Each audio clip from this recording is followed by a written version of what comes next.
Dongguan, known as the world's factory with over 14,000 export enterprises, is being devastated by tariffs. When these factories can't ship goods, upstream and downstream orders collapse. One Taiwanese factory extended its one-day holiday to 5 days due to lack of work. To survive, export-oriented businesses are forced into domestic sales, flooding the market and crushing smaller factories. The three pillar industries, electronics, textiles, and machinery, are hit hardest. Before, electronics factories were crippled by a 25% tariff. A factory with 10,000 employees making Apple headphones now has empty dorms and slashed profits. Furniture and textile factories are cutting prices just to survive, but no one is buying.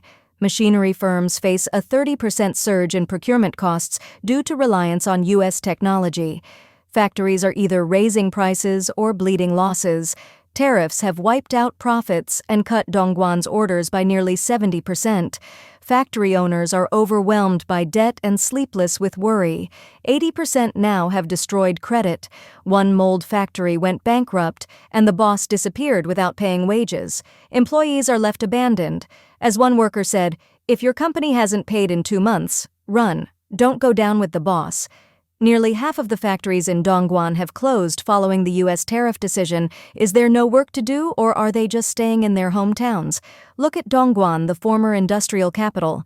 Now the streets are empty. There are not many people, including for recruitment. In the past, there were queues and crowds of people every time the recruitment season came. Now there are only a few people. There are no applicants. Where did they go?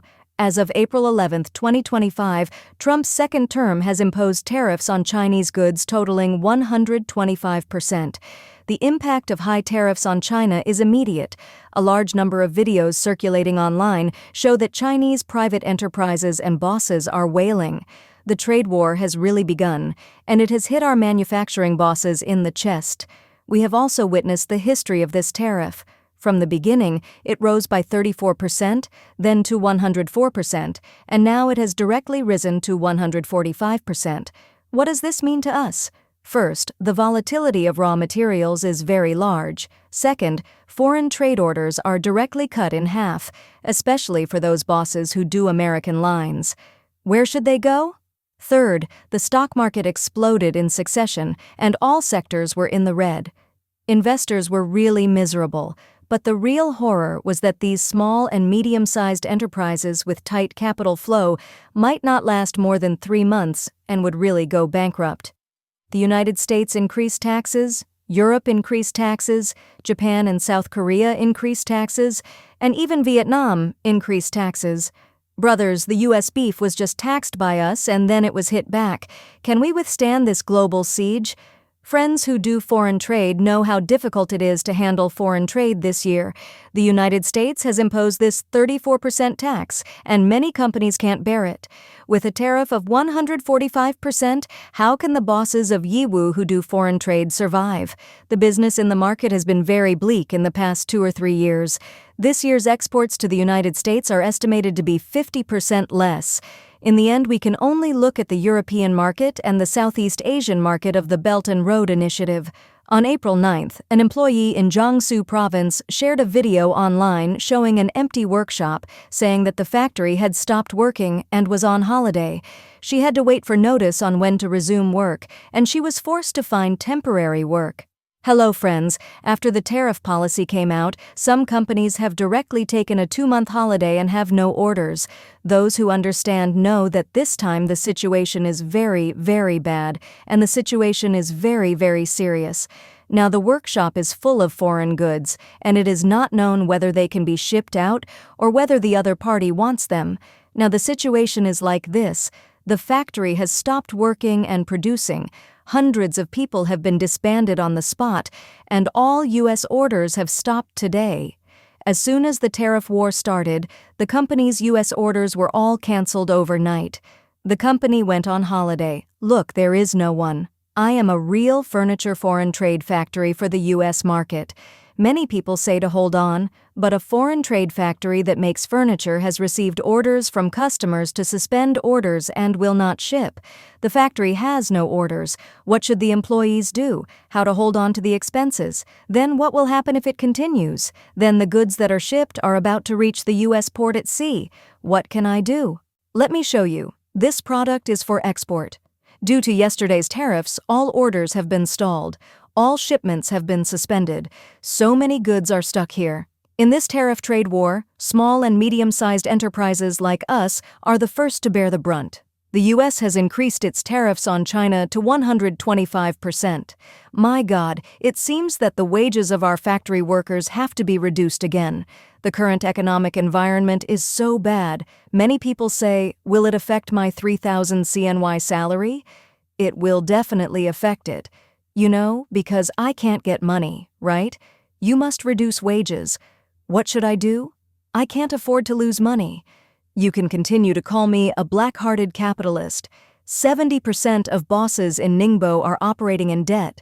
I have been working in Ningbo for 11 years in corporate loan services.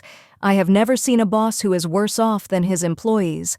Orders have shrunk by half and there is no profit left. The triangular debts are getting bigger and bigger. The bank loans may not be repaid in this lifetime. Many bosses in Ningbo go to courts and banks the most. When they go to court, they are either defendants or plaintiffs. When they go to banks, they beg for loans in a humble manner. 70% of bosses have a thicker credit record than the Xinhua dictionary. Even if the gods come, they can't save them. Some bosses rely on mortgaging houses, cars, and factories to keep their factories alive. Some bosses rely on borrowing private funds to pay their employees, and more bosses can't borrow a dime. Some netizens said that the biggest victims of the U.S. tariff stick this time are actually the pockets of ordinary people. There is no winner in the tariff war, but ordinary people are the most hurt. The U.S. and China are now in a trade war. Gold and stocks have collapsed. Tesla and BYD factories have closed. Now companies that export electronics have begun to reduce their staff. That means that many people will have to find jobs again in the second half of the year. Those who are still waiting for a good job at home after the Chinese New Year should not come out.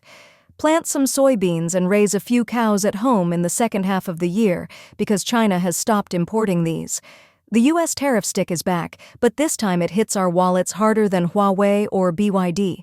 Prices are rising. Electric cars up by 3,000 yuan, iPhones by 500 yuan, and Tesla has paused its expansion. According to the Ministry of Finance, tariffs will increase household spending by 1,800 yuan annually. 3 major ripple effects follow. Export companies lay off workers. Factories in the Yangtze Delta cut hours. Prices spiral upward, especially for EVs and solar products, and the job market shrinks, with foreign trade jobs dropping by 23%. A toy factory owner in Dongguan said U.S. orders halved, and his 200-person team now works only 3 days a week. In this tariff war, there are no winners, only ordinary people lose. The first wave of casualties includes catering businesses. Popular BBQ buffets are closing down, especially those relying on cheap imported meats like pork, beef, and lamb. Rising ingredient costs have hurt performance. On the upside, chicken, duck, goose, and local aquatic food businesses are unaffected and may even benefit as consumers shift preferences. Now, enterprises in Jiangsu, Zhejiang, and Shanghai have begun to appear. Large areas of stranded people have already seen a tide of people returning home. There may be more people returning home than leaving. If you don't believe it, go to the train station and see that there are many people carrying bags, but they don't know where to go. Those who work in labor know that at present, enterprises in Jiangsu, Zhejiang, and Shanghai are almost full and have no shortage of people, so they either go back to their hometowns, live in train stations, sleep in parks, or choose to lie flat. Now there are basically no enterprises to enter. If you really have pressure and want to go out to work, then you must think carefully and be able to accept a bad job. Scholar Mr. Kai told RFA that the CCP's internal circulation economy is failing. With the U.S. market lost, external circulation is also in trouble. As China pushes the U.S. trade war into extreme confrontation, Chinese factory workers, e-commerce sellers, and SMEs are bearing the brunt.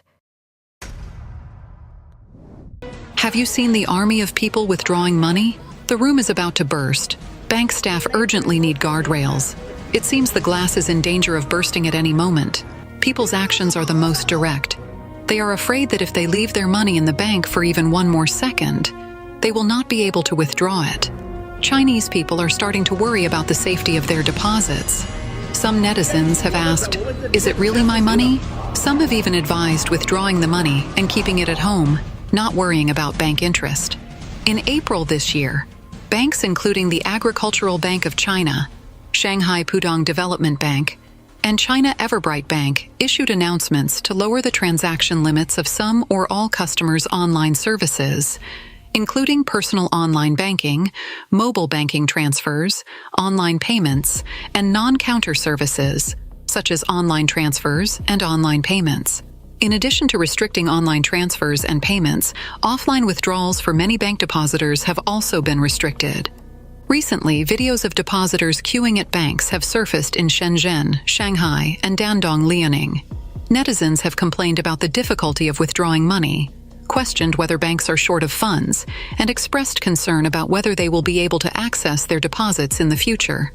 In Shanghai, banks have been crowded since the lockdown was lifted in June.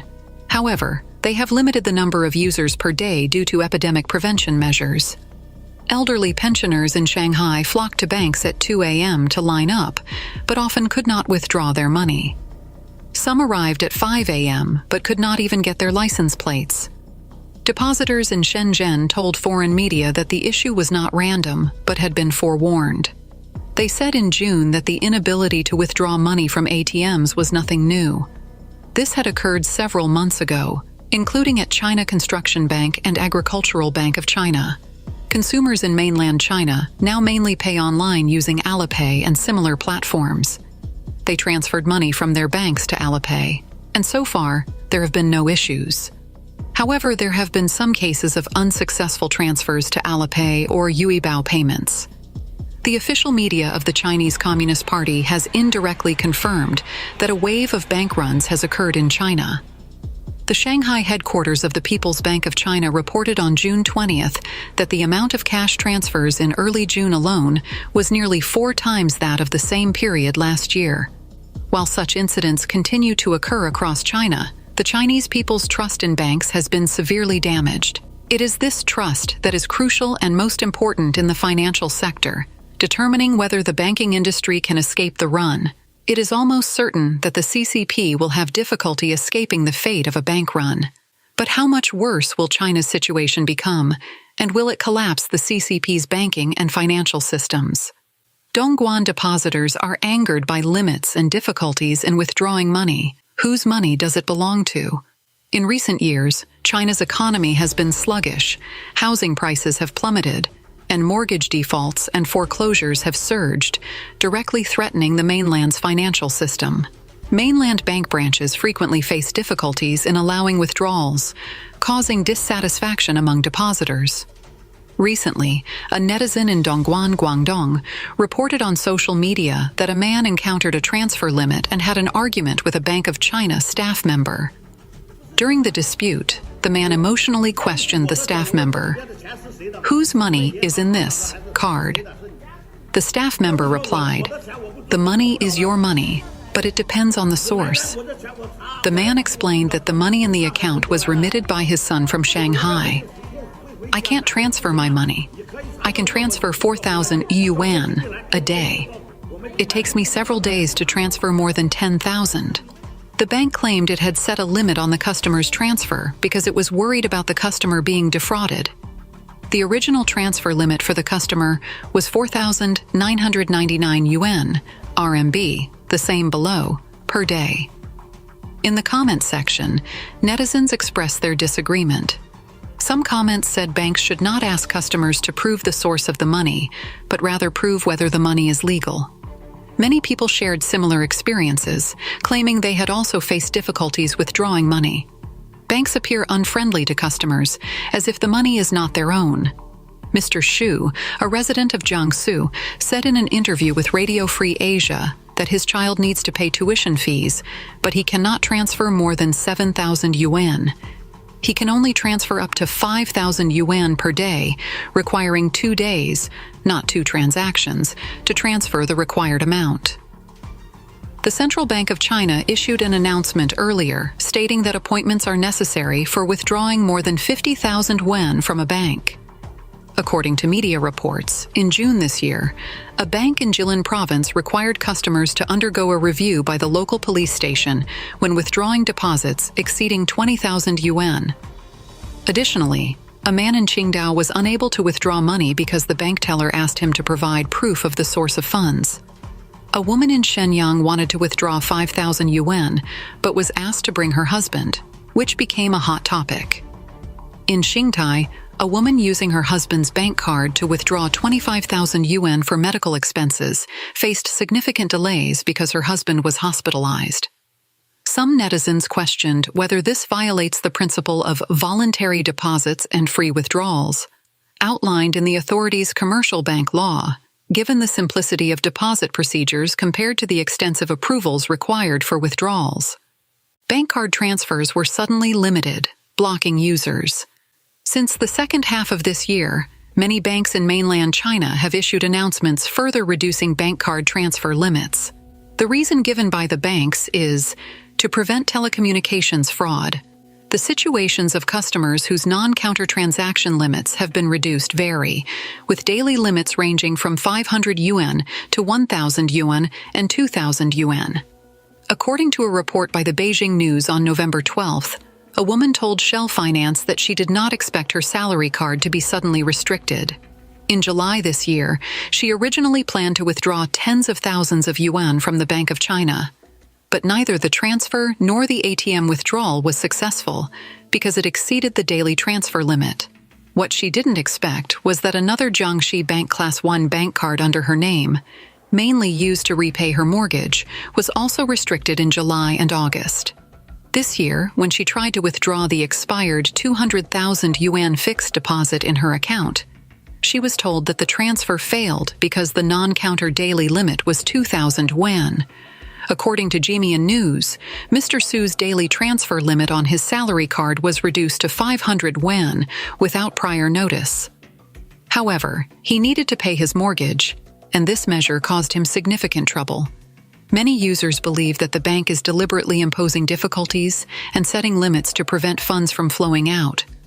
Some netizens complained that when they need to pay mortgages, car loans, tuition fees for their children, or cover emergency hospitalization expenses, such restrictions by the bank cause countless problems and endless distress. Some analysts believe this situation is related to a capital flow crisis within banks. Financial institutions freeze depositors' accounts and block withdrawals under the guise of anti-fraud measures, but in reality, it is to gain time for internal capital turnover. Analysts argue that the Chinese Communist Party authorities are using the so-called anti-telecommunications fraud law to control people's accounts in response to the current economic crisis. Yu Weixiong, an economist at the University of California, Los Angeles, said, "One of the purposes behind this is to reduce the amount and frequency of people's withdrawals from banks because banks may face significant liquidity risks." Over the past decade or so, China, the Communist Party of China, has excessively pursued high growth, leading to rising debts such as real estate bubbles. Now, it must confront these long-accumulated problems, which are very serious. This incident is not isolated. A citizen in Changchun went to a bank to withdraw money and was told that for withdrawals exceeding 20,000 yuan, proof from the police station was required. Similarly, residents in Shenyang and Jiangsu who attempted to withdraw money were blocked and asked to provide proof. Analysts suggest that the authorities are cutting leaks from the entire population in an effort to cover bad bank debts and delay the outbreak of a crisis. Current affairs commentator Qin Peng remarked, "Now, during the CCP's bailout efforts, we see that it is not allocating funds to small and medium-sized enterprises or residents, but is instead preparing more than 60,000 to 8 trillion yuan for local government debt. This is also to prevent the outbreak of a financial crisis and to stop the government's financing platforms from triggering a banking sector collapse due to liquidity issues. Dark times ahead. Many banks in China restrict transfers. Even 1,000 yuan can't be moved. In recent years, China's economy has continued to decline. Impacted by the real estate industry, the banking sector is now in crisis. Recently, several bank branches in China have faced difficulties with cash withdrawals, leading to dissatisfaction among depositors. Regarding the reduction of bank card transfer limits, many users believe that banks are deliberately making it harder for funds to flow out by setting such limits. According to a recent report by Shell Finance of the Beijing News, many bank card users reported that their bank card limits were restricted without their knowledge. Some people visited bank branches to increase their credit limits in order to use their bank cards normally, but some cardholders ultimately gave up using them altogether. Since the second half of this year, numerous banks have issued announcements stating they will adjust the non-counter transaction limits of some personal bank settlement accounts. These announcements mentioned financial institutions such as the Bank of China, China Construction Bank, Agricultural Bank of China, and Jiangxi Bank.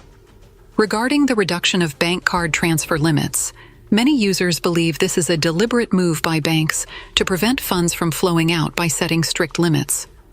However, bank personnel explained that the measure primarily aims to prevent telecommunications fraud.